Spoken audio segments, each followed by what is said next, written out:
So hello guys, today I just want to share a quick video and show my project that stayed on my bench longer than I expected. My Casio VZ1 and my Casio VZ10M. These things have a very specific character, but there is one part that eventually becomes a problem on almost every unit. The display.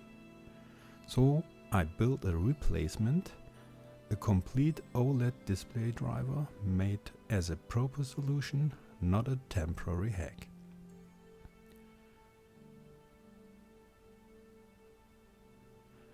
And this is only a teaser, by the way. In the full video coming next, I will show the installation, the hardware and the firmware behind it.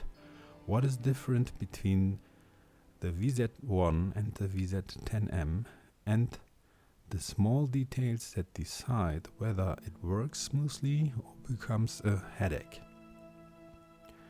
And yes, this replacement is real, it's working, and it will be available to buy soon.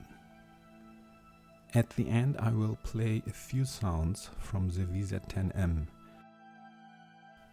I also fully recapped these machines with new capacitors, and the results are fantastic. The sound is clear, clean and more open. If you own a VZ1 or VZ10M and your display is fading or dead, stay close.